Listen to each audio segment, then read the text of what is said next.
All right. Good morning, everyone. I'm Teshi, Cardiology Fellow in VCU Health Pauley Heart Center.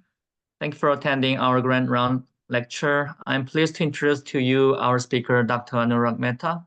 Dr. Mehta is an assistant professor of internal medicine at VCU School of Medicine and the inaugural director of Preventive Cardiology at VCU Health Pauley Heart Center. With a medical background from All India Institute of Medical Sciences and training at University of Texas Southwestern Medical Center for the Internal Medicine Residency and Emory University School of Medicine for the Cardiology Fellowship. Dr. Mehta is dedicated to addressing cardiometabolic risk factors and implementing patient-centered management approaches. Actively engaged in clinical and translational research, he has authored over 90 peer-reviewed manuscripts and received accolades including the AHA Lifestyle and Cardiometabolic Health Early Career Investigator Award, while contributing significantly to organizations like the American College of Cardiology and American Heart Association. We are grateful for Dr. Mehta's expertise on this topic and look forward to learning from him. At the end of the lecture, we'll leave time for questions. Please submit questions via the chat function on Zoom as they arise during the talk. We are pleased to offer both CME and MOC credit for our Grand Rounds conference series. To claim credit for today's session, text the code shown at the beginning and the end of the presentation to 804-625-4041. For questions or to log into your Cloud CME account, visit vcu.cloud-cme.com or contact Shannon Winston. I'll now turn it over to Dr. Anurag Mehta. Thank you, Teshik, and good morning, everyone. This morning, I will be talking about a topic that is very close to my heart. It forms a majority of my clinical practice in the preventive cardiology clinic, and as you can see, it is going to be about statin intolerance. These are my disclosures. And I have three main objectives for today's Grand Rounds presentation. The first is an update on the definition of statin intolerance. The second is to help understand the pathophysiology, the prevalence, and the clinical implications of statin intolerance. And lastly, I will be providing a brief overview of non-statin lipid-lowering therapies that can be helpful in the management of dyslipidemia in patients with statin intolerance. I'm going to start off the presentation with a case, and this is something which, or a clinical situation, which would be familiar to many of you in clinical practice. And this is a patient of mine from the Preventive Cardiology Clinic. He is a 65-year-old Black man with a history of stable coronary artery disease. He has a past medical history which is significant for several risk factors for coronary artery disease, including longstanding hypertension, type 2 diabetes, dyslipidemia, and CKD stage 3. His medical history is also significant for an NSTEMI that happened approximately 2.5 years ago now. And on left heart catheterization and invasive coronary angiography, he was found to have multivessel coronary artery disease, for which he received a 3-vessel coronary artery bypass graft in September of 2021. He received a Lima to his proximal LAT, and he received vein grafts to his obtuse marginal as well as his PDA. His family history is significant for his father having a fatal cardiac arrest at the age of 58 years. He smokes half a pack of cigarettes a day, and this has been long-term for him. He does not consume alcohol or drugs. He is married. He lives with his wife, and he has three adult kids, and he's currently retired.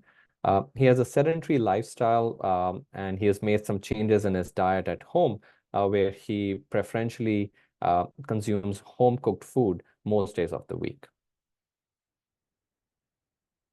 This is the list of his medications, and he is currently taking aspirin 81 milligrams daily, ezetimibe 10 milligrams daily. He's on losartan 50 milligrams daily, carvedilol 12.5 milligrams twice a day, amlodipine 10 milligrams daily, and for diabetes, he's taking metformin 500 milligrams twice a day.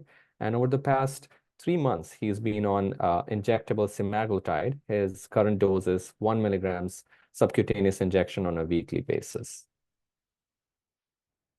His physical examination is remarkable for a slightly elevated blood pressure, 128/78 millimeters of mercury. At home, he has similar blood pressure readings. His heart rate is normal, respiratory rate is normal. His BMI is 33, and he has evidence of central obesity. His sternotomy scar is well healed, and the rest of his examination is unremarkable. One curious thing that you will all notice from this simple case presentation is, where is this patient's statin? He has an established history of coronary artery disease, had an NSTEMI, and underwent a 3-vessel bypass for multi-vessel obstructive coronary artery disease. So when we dig deeper into this case, we go through the list of his allergies, which includes shellfish, and he has tried 3 different statin medications. In the remote past, he was started on simvastatin 40 milligrams once a day, and he developed severe myalgias at that time, and that's why he discontinued taking the medication. He was not challenged with a different statin after 5 to 7 years ago, and definitely before his presentation with the NSTEMI. After his coronary artery bypass graft, he was initiated in the hospital on high-intensity statin therapy with rosuvastatin 40 milligrams daily. However, within a couple of weeks, he started experiencing severe myalgias. During his post-hospitalization follow-up, when he mentioned that he was having these myalgias, his dose of rosuvastatin was decreased to 5 milligrams once a day. However, he started experiencing recurrent myalgias, and they were significant enough to interfere with cardiac rehab. So during his second follow-up visit, he was transitioned over from rosuvastatin 5 milligrams daily to pravastatin 20 milligrams daily. However, within 2 weeks of initiation of the pravastatin, he started having myalgias again, and the statin was stopped. And it was at this time period that he was referred to the Preventive Cardiology Clinic for an evaluation. We obtained some labs at the time of his evaluation, which showed that his complete blood count was unremarkable. His metabolic profile showed a creatinine of 1.4, which was stable. The rest of his electrolytes, as well as his liver function tests, were unremarkable. His hemoglobin A1C was 7.5%, and his TSH was normal. This is his fasting lipid panel, which showed uncontrolled dyslipidemia with a total cholesterol of 220 milligrams per deciliter. His HDL cholesterol was low at 30 milligrams per deciliter. Triglycerides are elevated at 200 milligrams per deciliter, and his calculated LDL cholesterol using the NIH equations was 130 milligrams per deciliter. And this clinical scenario begs 3 different clinical questions, which are tied in to the 3 objectives that I have for this presentation. The first one is, what is statin intolerance? And the second is, what are the pathophysiology, the prevalence, and clinical implications of statin intolerance? And lastly, and perhaps most importantly, how to manage dyslipidemia in patients with statin intolerance.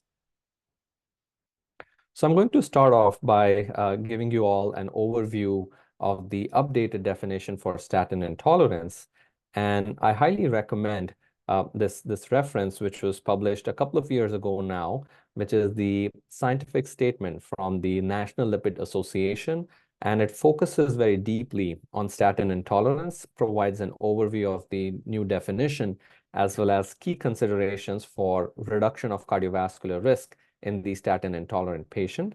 I do want to give a shout out to Dr. Dave Dixon, who is with our School of Pharmacy. He is also a member of the Pauley Heart Center, and he's a co-author on this publication. And as I mentioned, I highly recommend all of you to take a deep dive into this publication. But for the purpose of this talk, I do want to spend a little bit of time to walk you all in a step-by-step manner about the definition of statin intolerance. And there are 5 key steps or 5 key subparts to be considered before making a diagnosis of statin intolerance for your patients. The first is that the patient should experience one or more adverse effects which are associated with statin therapy. Secondly, these adverse effects should either resolve or improve with the discontinuation or dose reduction of the statin medication. Third, in a statin intolerant patient, because of the adverse effects with the statin therapy, there should be an inability to meet patient-specific therapeutic objectives. For example, in our case, the inability to get the patient to a goal LDL cholesterol level, who has established cardiovascular disease.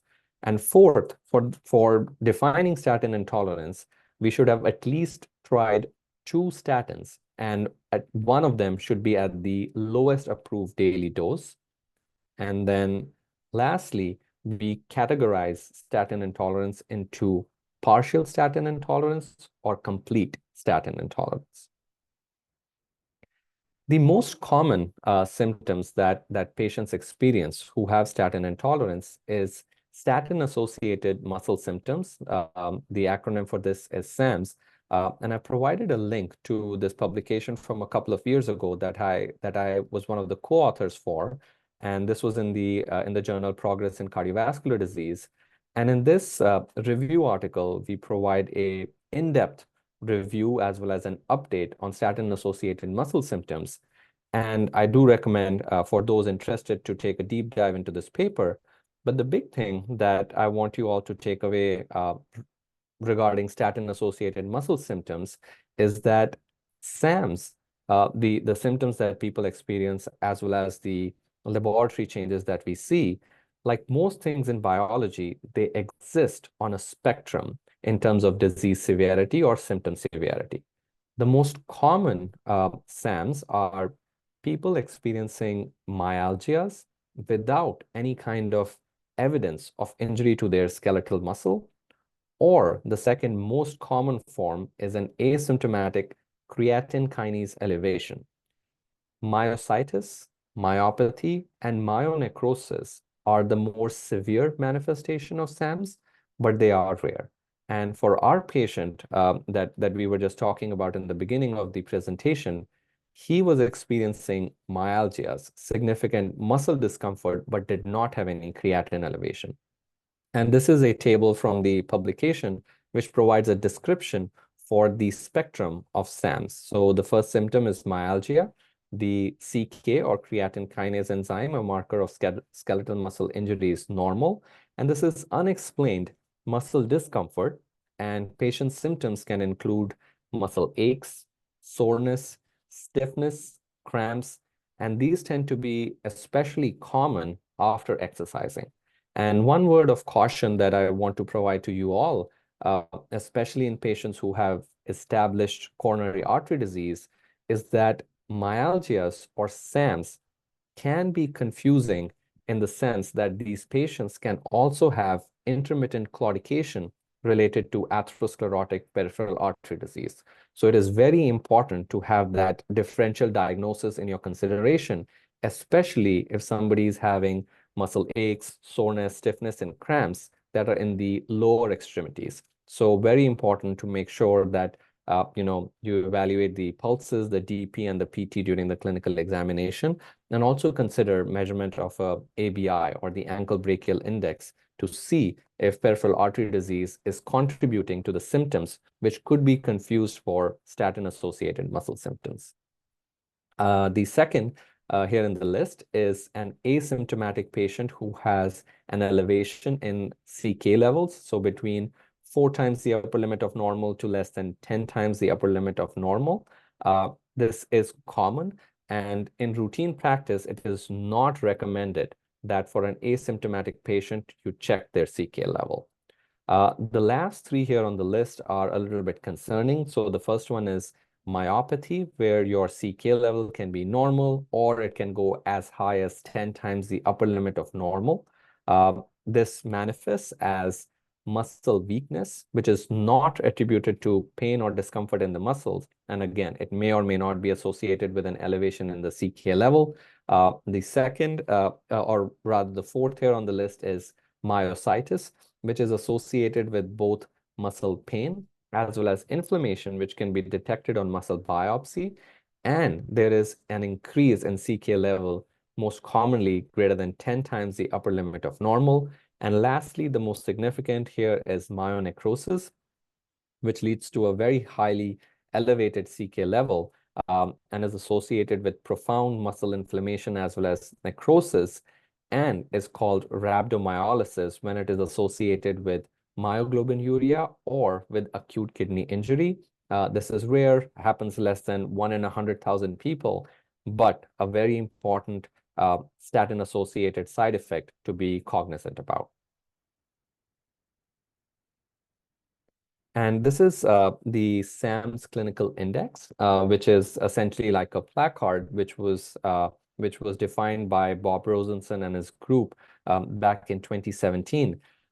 Very commonly used as a research tool, but in case there is some ambiguity in terms of the diagnosis of statin-associated muscle symptoms, I have found this card to be very helpful.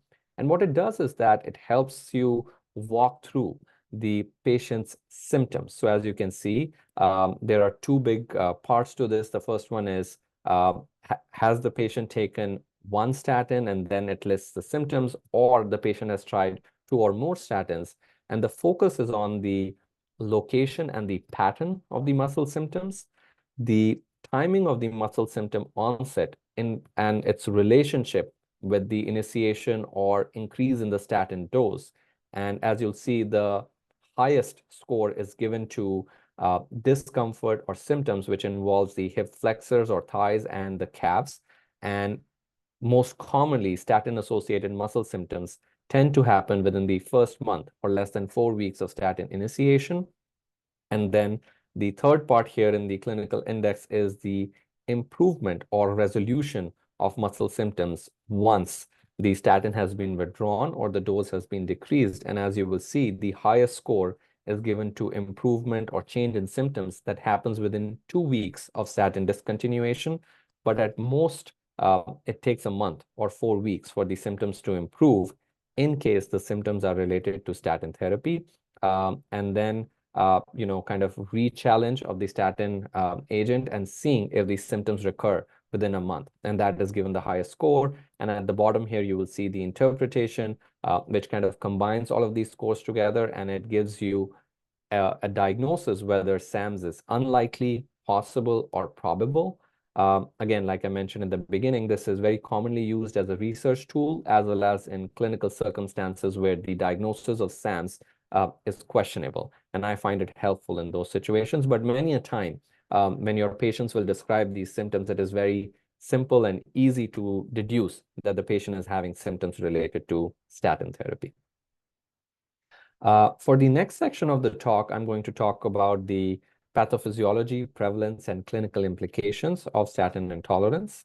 And I'm going to start first by very briefly discussing the mechanism of action of statins. And the reason for doing that is it is tied in invariably to the side effects as well as the intolerance that patients experience.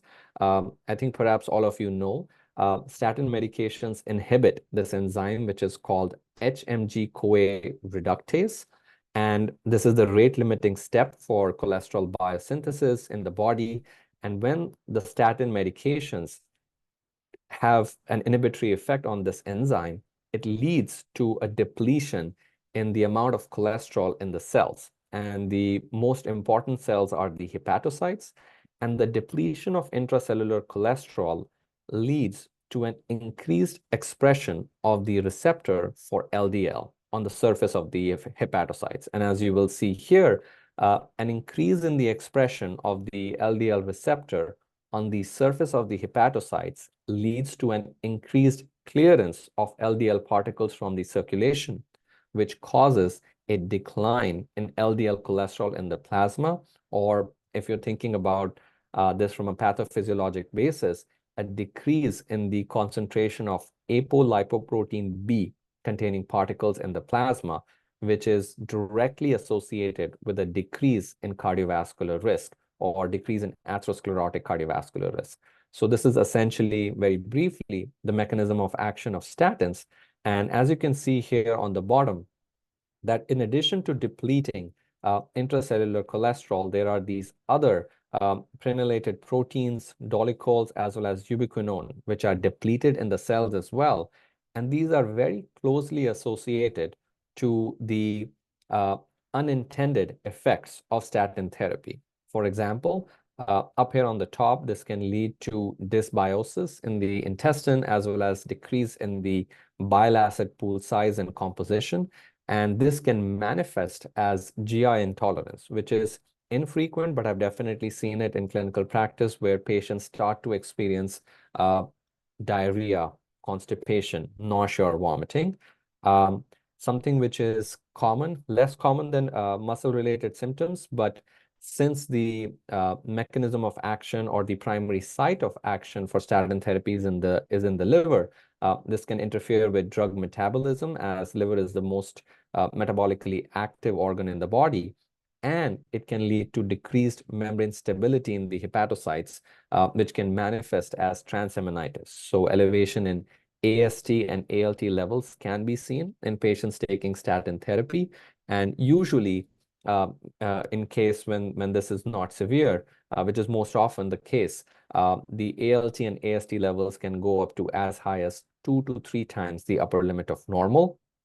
The second here, the skeletal muscles, which we talked about in the SAM section of the talk, but this can lead to damage to the myofibers as well as impaired repair or regeneration of skeletal muscle cells, which can manifest as SAMs, myalgias, myopathy, myositis, as well as myonecrosis.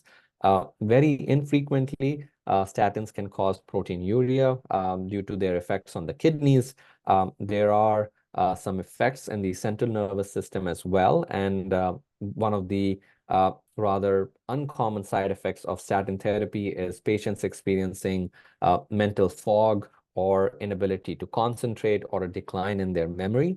An important side effect of statin therapy is that it impairs glucose homeostasis and can promote insulin resistance. And I will show that in just a second, but there is a small increase in the risk of developing type 2 diabetes in patients who have glucose intolerance or pre-diabetes to begin with. And that is another side effect that you all should be aware about. And on the right side of the slide, you will see the beneficial effects of the statins, which I think that all of you are probably very familiar with. There is a decrease in the risk of coronary artery disease in the form of major coronary events, a need for having percutaneous interventions or surgical revascularization, and also a decrease in the risk of stroke. But here, perhaps more importantly for this talk, in terms of adverse effects, I mentioned cognitive dysfunction. There is no evidence from randomized controlled trials regarding the increase in cognitive dysfunction, but there are in real-world studies or observational cohort studies, patients who have experienced cognitive decline. There is a very small increase in the risk of hemorrhagic strokes, which is limited to people who've had a prior CVA. As I was mentioning earlier, clinically insignificant increase in liver enzymes, and the risk of severe liver damage or liver failure is less than 1 in 100,000. There is an increase in the risk of new onset diabetes mellitus, which is most commonly seen in patients who have a predisposition towards developing diabetes. So prediabetes or metabolic syndrome, and SAMS, something that we've extensively talked about already. This is going to be an exhaustive table, but I do want you all to have a snapshot of this, because these are the risk factors for statin intolerance. And I would say invariably, much more often than not, the patients who experience intolerance to statin therapy, whether it's in the form of muscle symptoms or the other side effects that we just reviewed, they tend to have one or more of these risk factors. And some of these can be modifiable or reversible. So that's why it's very important to understand these risk factors for statin intolerance. Very commonly, I see patients with thyroid disorders, most commonly hypothyroidism, who have statin intolerance, especially the ones who are untreated or suboptimally treated. Statin intolerance tends to happen in patients with renal or hepatic dysfunction, so chronic kidney disease or chronic liver disease. It is common in patients with immunodeficiency, including HIV, and a patient population that I care for extensively in my practice, solid organ transplant recipients, including heart, liver, as well as kidney transplants. Patients with diabetes, vitamin D deficiency are at increased risk for statin-associated side effects. Patients with a history of trauma or surgery in the past 4 to 6 weeks, inherited metabolic disorders or inflammatory disorders, patients with neuromuscular or muscular defects, people with a history of elevated CK levels or with drug-related myopathy. Very common is patients who are older, especially greater than 80 years of age, tend to have an increased risk of side effects with statin therapy. Women are more predisposed to statin intolerance than men. There is an ethnic or ancestral component as well, where patients of East or South Asian ancestry have a higher risk of statin intolerance. And then there are some genetic polymorphisms which predispose you to statin intolerance as well. Alcohol use, substance use increases the risk of statin side effects. High levels of physical activity can also predispose patients to statin intolerance. And lastly, and perhaps very importantly, this is a list of medications or rather drug interactions that statins have, which predispose you to statin intolerance. And some of the very commonly used medications that I see, which are associated with statin intolerance, include amiodarone, calcium channel blockers. Gemfibrozil is another non-statin lipid-lowering therapy, which is very uncommonly used now. I seldom see it, but it is associated with a very high risk of interaction with statin therapy and causing statin-related muscle symptoms. Macrolide antibiotics, azole antifungals, protease inhibitors, which are used as therapy for HIV. Immunosuppressive medications, especially cyclosporin, tends to interact with statins and increases the chances of having intolerance. So this is a snapshot from the paper that I co-authored, and a very helpful list to identify some of the risk factors and address the modifiable ones for statin intolerance. Next, I want to talk about the prevalence of statin intolerance, and it is estimated that approximately 3 to up to 30% of patients who take statin therapy will have some form of side effect or intolerance. As you can see, that this estimate is really large, and there is significant variation based on the population that has been studied. Complete intolerance for statin therapy is uncommon, and it is reported to be less than 5%. However, I will list the caveat here that there is going to be a big proportion of patients who have experienced statin-related side effects who will not be willing to take a statin medication again. So the complete intolerance here is for patients who have been willing to try a challenge or re-challenge or multiple challenges with statin therapy and have not been able to tolerate anything. That is uncommon, but a very common clinical scenario is that people have tried 1 or 2 statin medications, have experienced significant side effects, and they do not want to take a statin ever again. In terms of the prevalence, the strongest data that we have is from this systematic review and meta-analysis that was published in the European Heart Journal back in 22. And the overall prevalence is 9.1%. This was a large meta-analysis of 176 studies, which included 112 randomized clinical trials and 64 cohort studies. A very important distinction that I want to make regarding the prevalence of statin intolerance is that there is a dichotomy in terms of the prevalence in randomized clinical trials and in observational cohort studies. In clinical trials, and this is data from this meta-analysis, the prevalence of statin intolerance was close to 5%. However, I do want to highlight that in clinical trials, the population or the patient population is heavily selected to be recruited into this trial. And several trials have a run-in phase where you have to be able to tolerate statin therapy to make it into the trial, which can be an explanatory factor in terms of the lower prevalence in clinical trials. However, in real-world data from observational cohort studies, a higher prevalence of 17% has been reported. And again, this is data from this large meta-analysis where they focused on 64 different cohort studies. So important to distinguish that clinical trials are the gold standard in terms of the evidence that we have for using our therapies. But when it comes to side effects or statin intolerance, it's a selected population. There is usually or commonly a run-in phase. And where we have trouble is that the real-world prevalence of statin intolerance tends to be much higher as compared to clinical trials. And which brings me to an important topic, which has been in the limelight over the past few years now, is the statin nocebo effect. These are publications from the BBC, The Guardian, as well as the American Heart Association from back in 2020 and 2021.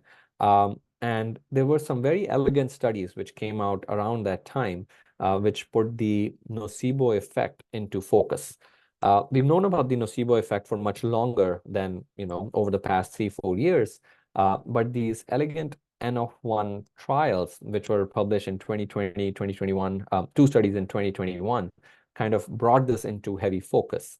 And for those interested, I would highly recommend taking a look through these. The first one was published in the New England Journal. The second was the statin-wise trial published in the British Medical Journal in 2021. And then lastly, the Samson study published in JACC in 2021 as well. These are small studies as compared to the statin mega trials, which have kind of established the efficacy of these agents. In the first study from 2020, 60 patients were studied, and in the other two, 260 more patients were studied. And the statin agent used in these trials was consistently atorvastatin 20 milligrams daily. And what they did was they evaluated in an elegant manner, in an elegant study design and statistical manner, the nocebo effect.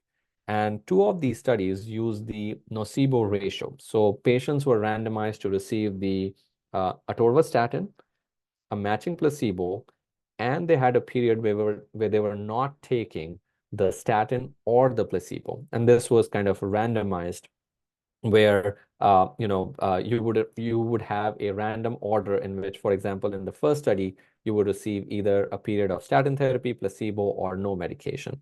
And every patient was asked to in a very detailed manner, record their symptoms that they have experienced when they are taking, whichever drug it is. So it's either atorvastatin 20 or the placebo, or when they're not taking the medication.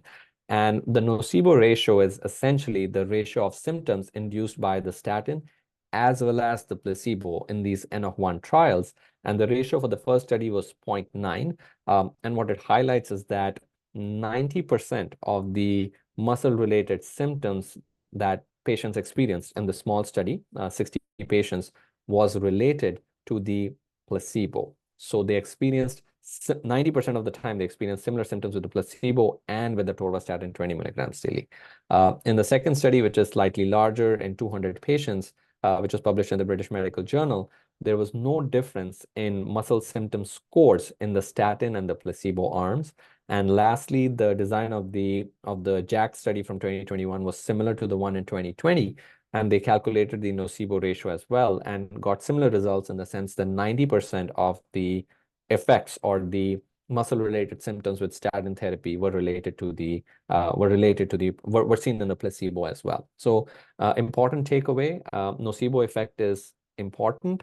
It's a contributory factor in terms of patient experiencing muscle-related side effects. This is different from things like myopathy, myositis, rhabdomyolysis, increase in your liver function tests, or people experiencing an increased risk of developing diabetes, for example. This is simply statin-related muscle symptoms or people having myalgias.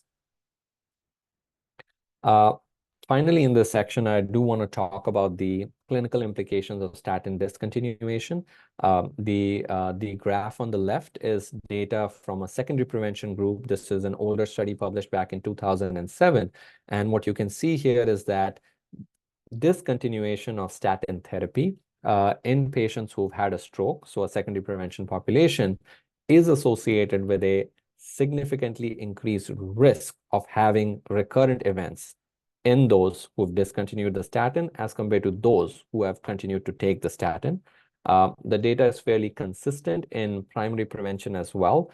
This is a study that was published back in 2019 in the European Heart Journal, where patients who were older than 75 years of age, they focused on those who continued taking their statin therapy and compared them to the ones who stopped taking their statin therapy. And this was associated with a 33% excess hazard of cardiovascular disease in those who had discontinued taking the statin therapy. And more recently, from a couple of years ago, kind of similar data from this publication in JAMA Open, where larger study, and they focused on the secondary as well as primary prevention population, and discontinuation of statin therapy was associated with a higher incidence of cardiovascular disease. And I will say that there is a limited number of studies that have looked at discontinuation of statin therapy and its association with cardiovascular risk. But in order to gain a conceptual understanding of this, you can look at any number of clinical trials that have studied statins in both primary prevention and secondary prevention. And you simply need to compare the risk of cardiovascular disease in the statin arm as well as the placebo arm. So placebo arm is essentially people not taking their statin therapy, and consistently they've been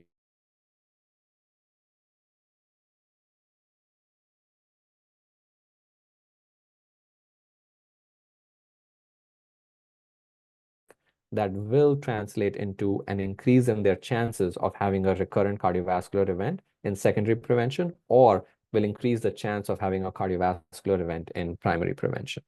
So very important to know that that discontinuation of statins because of statin intolerance is associated with an increased risk of cardiovascular disease.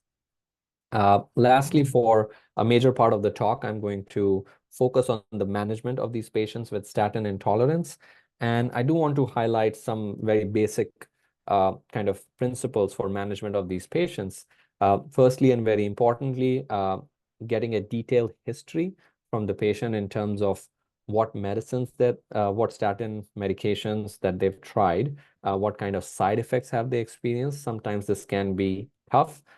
If somebody has taken statins a long time ago, there can be recall bias in terms of them explaining to you what statin they took, at what dose they took, what kind of side effects they experienced, in what time frame, and how they got better. But still important to get as much information as you can from your patient. And also reviewing all of their concurrent medications to look for ones that can interact with statin therapy. And very important to identify risk factors for statin intolerance. I shared the exhaustive list with you, and try to focus on ones which are reversible or addressable. Many a times I run into situations where there are risk factors that are not modifiable. Just a simple example would be our solid organ transplant recipient patients who have to be on immunosuppressive therapy to prevent rejection of their organ. And in that case, we cannot modify their immunosuppressive regimen. And we have to think about other approaches to help manage dyslipidemia. The second key point here is discussing and emphasizing the importance of lipid lowering for cardiovascular disease prevention in both primary as well as secondary prevention settings. And lastly, I will briefly talk about lifestyle changes. And perhaps most importantly, a scenario that I run into pretty much every day in practice is statin challenge versus using non-statin therapies. And the key here is to identify an agreeable patient. In my mind, we know about the nocebo effect. There have been these N of 1 trials which show that when it comes to simple myalgias or statin-related muscle symptoms, a large portion of it can be explained by the nocebo effect.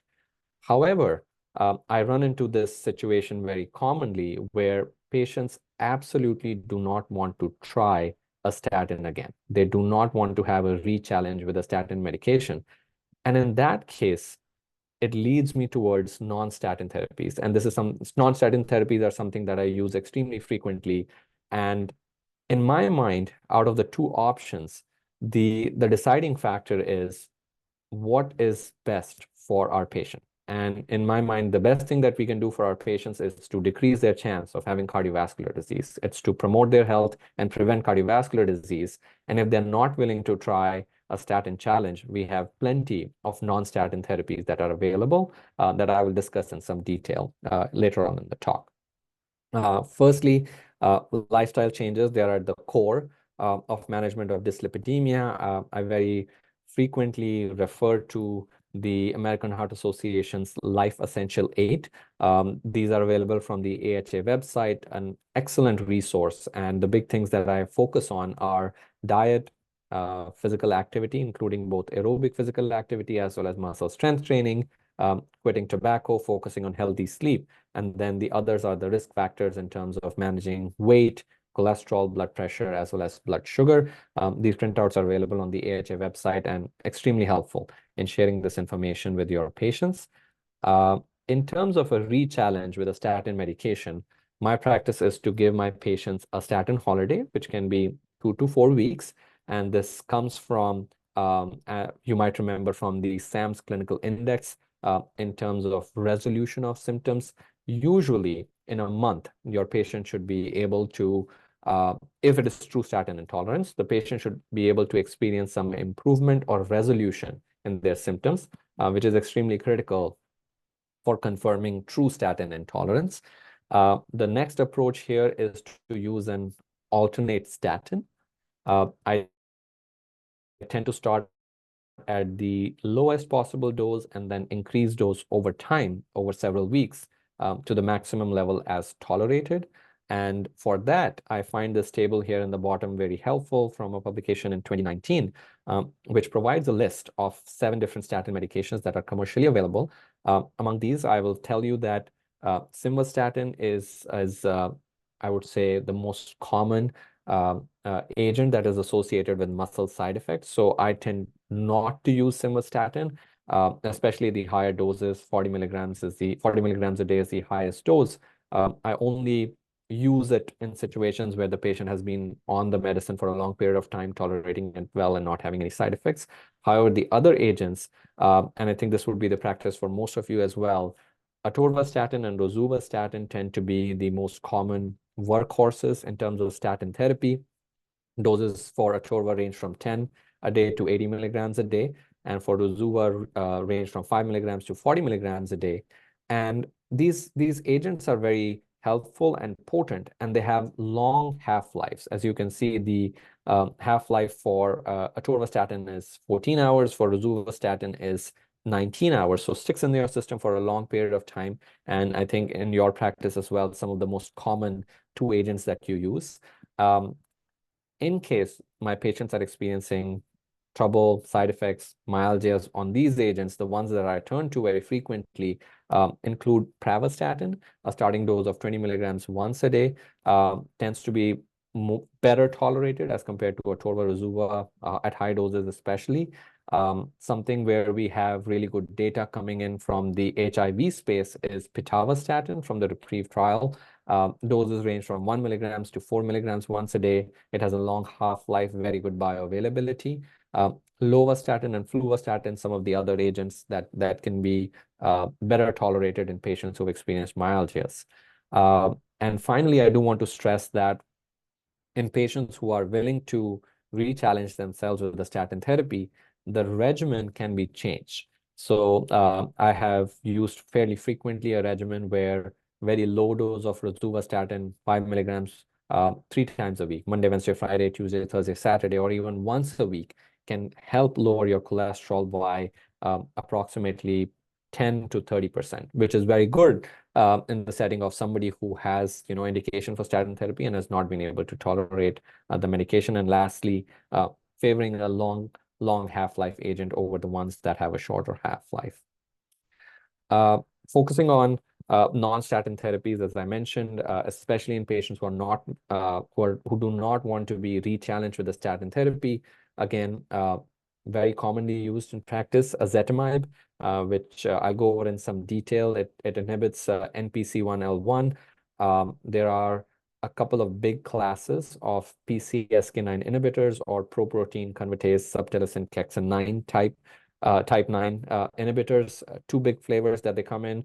One would be monoclonal antibodies. The most commonly used in clinical practice are evolocumab and alirocumab, which are available here in the US. And then there is a small interfering RNA agent called inclisiran, which is also available, FDA approved.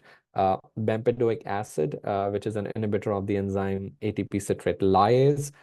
Some very exciting data that came out last year at the ACC sessions regarding bempedoic acid, and there are some other non-statin therapies, including icosapent ethyl, fibrates, bile acid secretions, niacin, as well as novel agents that we're going to talk about. To start off with ezetimibe, it is an inhibitor for Niemann-Pick C1-like receptor, and it primarily acts in the intestine. And by inhibiting this transporter here, it reduces the absorption of cholesterol in the gut, which translates into a reduction in your atherogenic lipoproteins that come from the gut in the form of chylomicrons. Ezetimibe has been around for a couple of decades now. The dose used for the medication is 10 milligrams once a day, and you can anticipate on average to have an LDL cholesterol reduction of 15 to 20% with ezetimibe, so fairly good response. And very importantly, we have data from large randomized clinical trials in terms of efficacy of ezetimibe. The first of these and the largest was the IMPROVE IT trial. The data was published almost a decade ago now. It focused on a secondary prevention population, so people with established cardiovascular disease, and it studied ezetimibe in the context of using just simvastatin and a combination of simvastatin as well as ezetimibe. And in this trial, there was a significant reduction in cardiovascular risk when using a combination of simvastatin with ezetimibe. There is the SHARP trial, which focused on patients with chronic kidney disease, where ezetimibe was studied as well. And lastly, and most recently, a trial called Utopia 75, which was a primary prevention for population and focused on ezetimibe versus placebo in patients who were older than 75 years of age. There were some issues with the trial design, but ezetimibe was shown to reduce cardiovascular risk there as well. And one of my main go-to agents in patients who have statin intolerance. Most commonly, it is very well tolerated. However, I have seen in practice, as well as it's been reported in trials as well as registries, patients can experience myalgias with ezetimibe therapy as well as some GI side effects. So those are the things to look out for. I'm going to spend a few minutes talking about the PCSK9 inhibitors, kind of a very revolutionary group of medications that have come about in the past couple of decades. Before I jump into the medications, I do want to highlight the mechanism by which they act. This is a schematic of the hepatocyte, and if you remember from earlier in the talk, we discussed that statin medicines inhibit HMG-CoA reductase, leads to the depletion of intracellular cholesterol, which leads to increased expression of the LDL receptor on the surface of the hepatocytes, which helps capture the LDL particles from the circulation, leads to a decrease in LDL cholesterol in your circulation, and leads to a decrease in cardiovascular risk. An important part of this pathway is this protein called PCSK9, which essentially tags your LDL receptor. And if the LDL receptor has a PCSK9 molecule attached to it, this tagging essentially means that the LDL receptor is going to be destroyed in the lysosome of the hepatocyte. So the LDL receptor is going to get tagged. It is going into the endosome and then into the lysosome, getting destroyed. It is not going to get recycled back to the surface of the hepatocyte, where it can do its job again and capture more LDL from the circulation. So essentially, PCSK9 tags the receptor and prevents the recycling of the receptor. And one of the major things that regulates the uptake of LDL particles from the circulation. And this is the target for therapies now. The therapies are shown here and as B1 and B2. B1 is a drug that is targeting the messenger RNA for PCSK9, and B2 is a monoclonal antibody which is targeting the protein, the PCSK9 protein itself. So when you're using an RNA targeting drug, it inhibits the translation of the PCSK9 mRNA. So you have a small interfering RNA therapy like inclisiran, which goes into the liver cell. It binds the mRNA of PCSK9 and it degrades the mRNA. So the PCSK9 protein is not formed. And if the PCSK9 protein is not formed, it is not going to bind to the LDL receptor, and you will have more recycling and uptake of LDL particles from the circulation. A second mechanism is the monoclonal antibody, which is going to bind to the PCSK9 protein. It's going to take it away so that it is unable to tag the LDL receptor. So the receptor is going to uptake the LDL particle, and there is going to be more recycling of the LDL receptor. So it's not going to get destroyed in the lysosome so that it can do its job over and over again and lead to enhanced uptake of LDL particles and clearance from the circulation. Again, the medicine that acts by the B1 mechanism is inclisiran. Through B2 is evolocumab and alirocumab. Very, very potent medications. They lower your LDL cholesterol by 50 to 60% on average. And perhaps very importantly, and something which is very exciting, is that we have data from randomized clinical trials in terms of their efficacy. For evolocumab is the Fourier trial. For alirocumab is the Odyssey outcomes trial, both extremely large phase 3 trials. And we have upcoming data for inclisiran from the Orion 4 trial. Briefly going to share the results of the Fourier trial, which focused on evolocumab. The dose of the medicine most commonly is 140 milligrams every 2 weeks. It's a subcutaneous injection, which your patient is going to inject themselves at home. There is another dose, which is 420 milligrams that should be taken once a month, that is available for evolocumab as well. The trial Fourier focused on a secondary prevention population, and here on the left, you will see that within just a few days of administering the medication in this randomized trial, there is just a precipitous decline in LDL cholesterol levels, starting at close to 90, 92, going down to all the way 30, and a persistent maintenance of this low LDL cholesterol level with evolocumab taken twice a week. Taken every 2 weeks. And this translated within so the duration of follow-up here is 3 years, but the mean duration was close to 2 years for all the participants of this extremely large trial of 27,000, more than 27,000 participants. And as early as 6 months, you start to see a separation in terms of the cumulative incidence of cardiovascular disease events. When you compare evolocumab with placebo, translated into a hazard ratio of 0.85, so 15% relative risk reduction, as well as an absolute risk reduction of 2% at almost 3 years. So kind of a breakthrough trial that was published back in 2017 in the New England Journal of Medicine, kind of complementary and similar data that came out from the Odyssey outcomes trial for the medication alirocumab. This one is available at a dose of 75 milligrams or 150 milligrams. Again, a subcutaneous injection that's to be taken every 2 weeks. Similar to Fourier, the Odyssey outcomes focused on a secondary prevention population. And as you can see, within just a few days, a precipitous decline in LDL cholesterol levels and kind of maintenance of these levels over follow-up. Here, the follow-up was as long as 4 years. And as you can see, close to 1 year separation in the placebo as well as the alirocumab arms of this Kaplan-Meier cumulative incidence curve, translating into a hazard ratio or a relative risk reduction of 15% that was seen over the duration of this trial. Again, a very large study, close to 19,000 participants. So 2 medicines, both monoclonal antibodies against PCSK9 inhibitors, very good data, which have been published for over 6-7 years now, and very commonly used in clinical practice. And this is data from secondary prevention norms. In terms of inclisiran, this is the small interfering RNA molecule that we talked about earlier. The dose of the medicine is 284 milligrams, which is to be taken as a subcutaneous injection. The difference here is that this is administered by a healthcare provider. You give it as an initial dose, followed by a dose at 3 months, and then every 6 months you use this medication. This is data from the Orion 10 and the Orion 11 trials, which was published a few years ago now.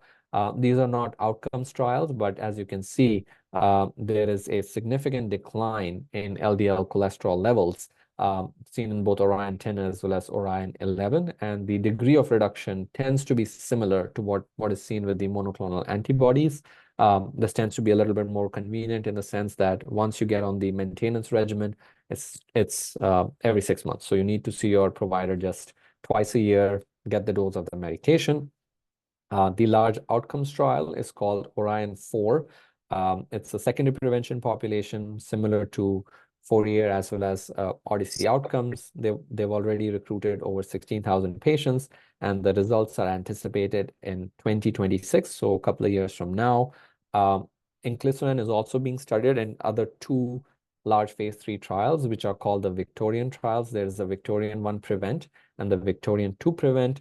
Both of these trials are actively enrolling, and we at VCU are a site for the Victorian 1 Prevent trial. This trial is focusing on patients who are at high cardiovascular risk in the primary prevention group. So they've not had cardiovascular disease, whereas Victorian 2 Prevent is focusing on people with established cardiovascular disease. Lastly, I do want to talk about bempedoic acid, which is a ATP citrate lyase inhibitor. This medication is administered in a dose of 180 milligrams once a day, and it is also available as a combination with ezetimibe 10 milligrams daily. The important or the interesting thing about this medication is that it is administered orally as an inactive agent, and it has to be activated by this enzyme, ACSVL1, which is located only in the hepatocytes.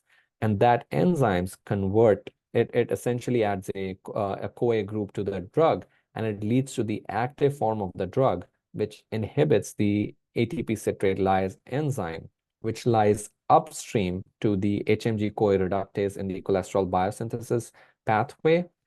And this essentially has a similar effect in terms of depleting intracellular cholesterol, leading to more expression of the LDL receptor on the surface of the hepatocytes, as well as capture of the LDL particles. The reason why this enzyme here, ACSVL1, is important is that it is present in the hepatocytes, but not in the skeletal myocytes. So the drug is not activated in skeletal muscle cells, which is expected to lead to less or pretty much no occurrence of myalgias in these patients, or very tremendously lowers the risk of myotoxicity. Bempedoic acid per se, as a single agent, can lower your LDL cholesterol by 20 to 25%.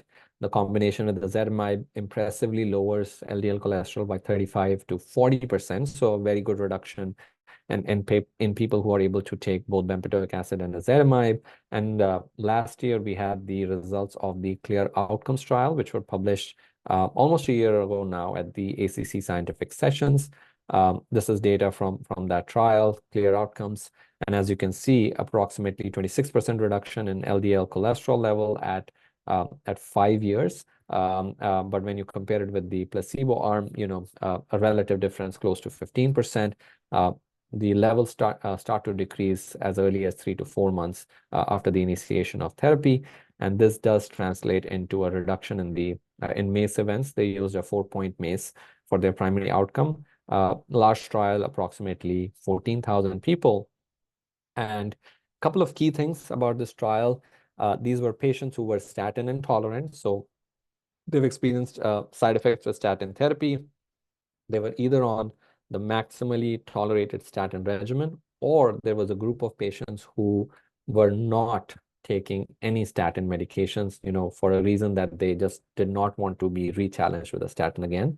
Another important distinction with the other trials is that this is a combination of primary as well as secondary prevention. So important data that were published last year, and an important agent that I've been using frequently now since the publication of the trial. There are some other lipid-lowering therapies that I want to briefly touch upon. I'm not going to discuss them in too much detail for the sake of time.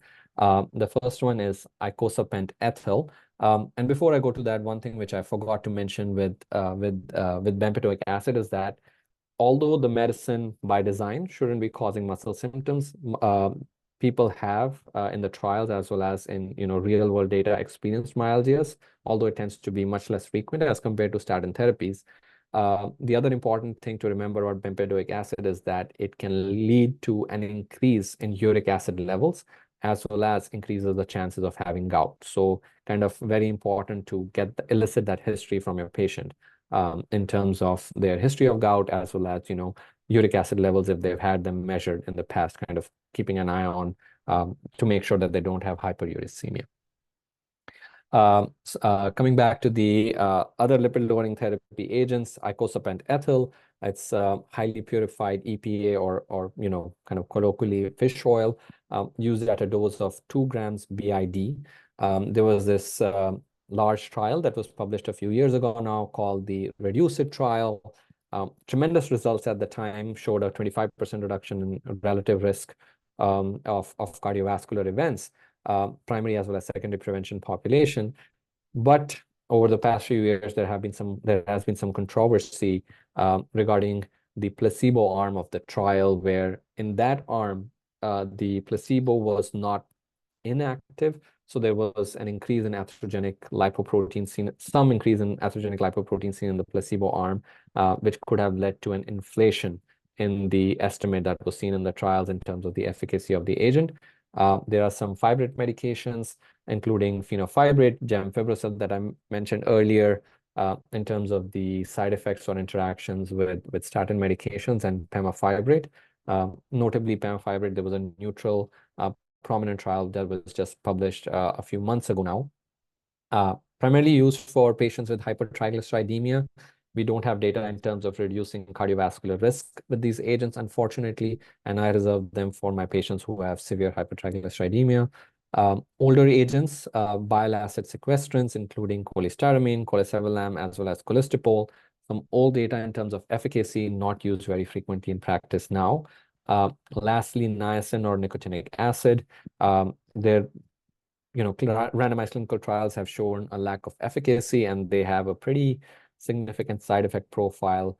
Very commonly, patient experience GI symptoms, flushing, as well as increased risk of diabetes. So not commonly used in practice. And lastly, I want to touch up on some things for the future, which we might see in the next 3, 5, 7 years. There is an oral PCSK9 inhibitor which is being developed called MK0616. It is being studied in a large randomized trial called Coral Reef Outcomes.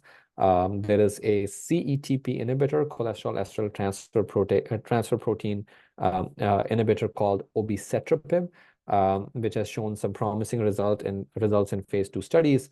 However, there have been large trials with 4 generations of CETP inhibitors, and these have all been neutral. So we will see what the results with this newer agent are. There is an ANGPTL3 inhibitor called evinacumab, which has been approved by the FDA for treatment of homozygous familial hypercholesterolemia, a medication that is available. I know that we at least have one patient in Deb Kane's lipid clinic who's on the medication. ApoC3 inhibitors called olezarsen, which is an antisense oligonucleotide being studied in phase 2 trials now. There's an agent called CSL112, which essentially improves the activity of HDL particles. Their large randomized trial was just completed, and the results will be announced at the ACC sessions in a couple of months. Top line results are that the medicine or the infusion did not work, but we will see those details in a couple of months. And lastly, there are therapies which are targeting lipoprotein little a, including pelacarsen, olpasiran, other agents which are in smaller phase 1, phase 2 studies here. Pelacarsen and olpasiran have phase 3 trials that have already recruited their patients. So it will be very interesting to see those results. Important because in addition to lowering Lp(a), there might be implications for LDL cholesterol levels as well. And the pathway is independent of statin therapy. So we'll see in terms of risk reduction if these therapies are shown to improve outcomes.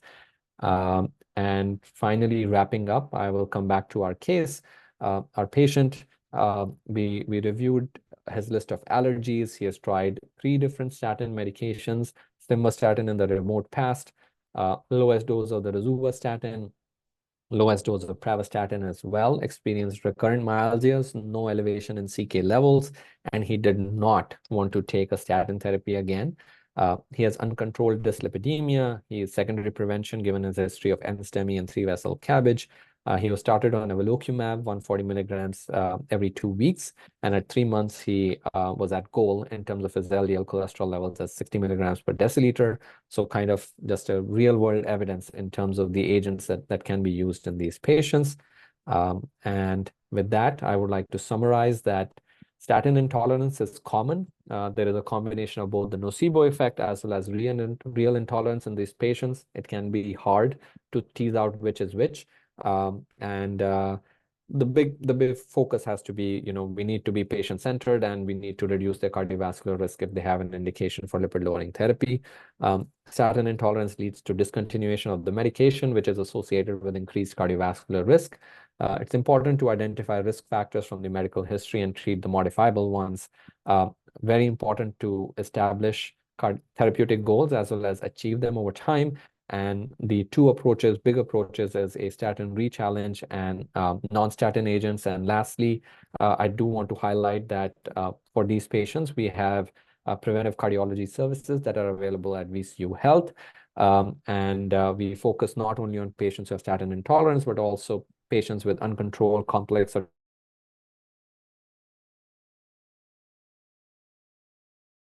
or family history of premature cardiovascular disease. I have my clinic in ACC4 on Monday mornings. I also have clinics in Tappahannock and Williamsburg. Work very closely with Dr. Dixon, who's with our School of Pharmacy. His clinic is in ACC4 as well on Monday afternoons, as well as we have preventive cardiology services available at our Stony Point location as well. Very excited. Dr. Carolyn Burns joined VCU 3 months ago now, and she has her clinical practice up and running in Stony Point. And Dr. Kane, she has had her lipid clinic at Stony Point for, I think, 4 or 5 years now. And lastly, I do want to give a shout out to our clinic staff as well as the VCU specialty pharmacy who just do a tremendous job in terms of going through the authorization process for these non-statin lipid lowering therapies. So a big thank you to them, our staff, as well as the specialty pharmacy people. And thank you for your attention, and I'll be happy to take any questions. Oh yeah, thank you for the great talk, Dr. Mehta. This was truly remarkable and practical lecture with a lot of learning from it. Since as it is past 8:30, if you're okay, I'll conclude the grand round lecture, and then I'll forward the questions I got from the chat room through your email. Would it be okay? Yes, and I didn't realize it was 8:38. Sorry about that. I had intended for this to be like 45 minutes, but I went way over.